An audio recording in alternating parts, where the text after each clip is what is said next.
नमस्कार, स्वागत है आप दर्शकों का। आप देख रहे हैं न्यूज़ 18 का डिजिटल प्लेटफॉर्म। मैं हूं आपके साथ रजनी चौबे। यूरोप इस समय अपनी हाल की सबसे भीषण गर्मी का सामना कर रहा है। दिन रात का तापमान इतना बढ़ गया है कि लोग परेशान हैं। हर कोई इस बारे में चिंतित है कि आखिर यूरोप जैसे महाद्वीप में इतनी गर्मी क्यों पड़ रही है।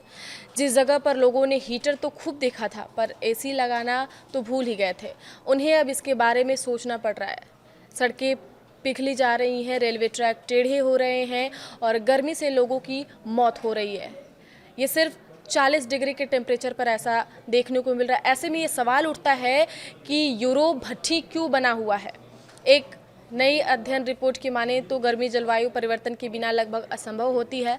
वर्ल्ड वेदर एट्रीब्यूशन WWA की रिपोर्ट्स में कहा गया है कि ये गर्मी 50 साल पहले यानी 1976 में लगभग नामुमकिन थी।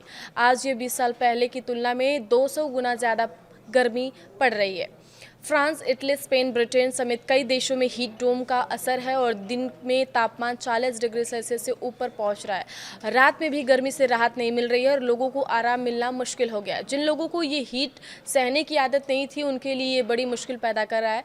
पिछले सालों की गर्मी से अगर तुलना की जाए तो वैज्ञानिकों ने 1976 और 2003 की गर्मी से तुलना की है। अध्ययन के मुताबिक अगर ऐसी ही गर्मी 1976 के मौसम में होती तो दिन का तापमान 3.5 डिग्री सेल्सियस कम होता, रात का तापमान 2.4 डिग्री कम होता। साल 2003 में भी दिन में 2 डिग्री और रात में 1.3 डिग्री कम होता।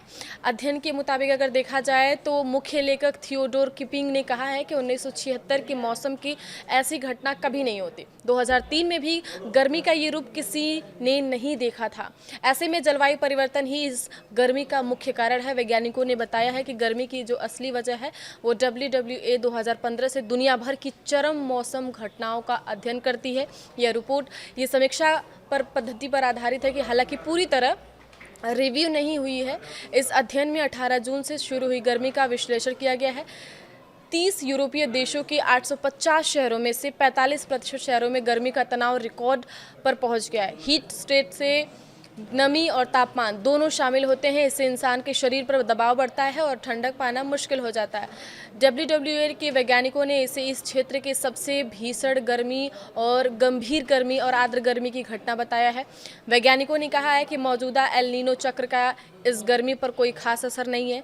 मई में भी यूरोप में रिकॉर्ड गर्मी पड़ी थी। आमतौर पर जुलाई अगस्त में गर्मी चरम पर होती है, लेकिन इस बार जून में ही इतनी भयंकर गर्मी देखने को मिल रही है।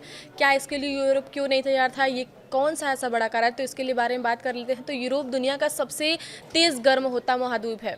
1980 के बाद यहाँ तापमान वैश्विक औसत से दोगुनी तेजी से बढ़ रहा है। पिछले साल WWA की एक रिपोर्ट में ये कहा गया था कि गर्मी से करीब 1500 मौतें हुई थी। इस बार कई देशों में रेड अलर्ट जारी किया गया है, जिसको लेकर के कई सारे कार्यक्रम, खेल कार्यक्रम, स्कूल, बस, ट्रेन सेवाएं और पर्यटन स्थल पर प्रभावित हैं। ज़्यादातर यूरोपीय देशों में एयर कंडीशनिंग या गर्मी से निपटने की पर्याप्त व्यवस्था भी नहीं है।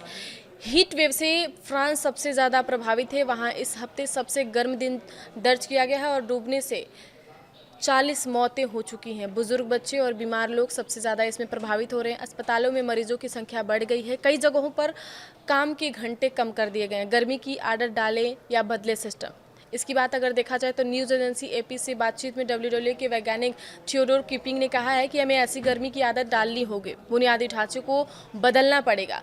घरों में कूलिंग सिस्टम, शहरी नियोजन और स्वास्थ्य सुविधाएं बेहतर करनी होगी। साथ ही जलवायु परिवर्तन का मूल कारण भी दूर करना जरूरी है। किपिंग ने यह भी साफ कहा है कि कार्बन उत्सर्जन कम करना होगा।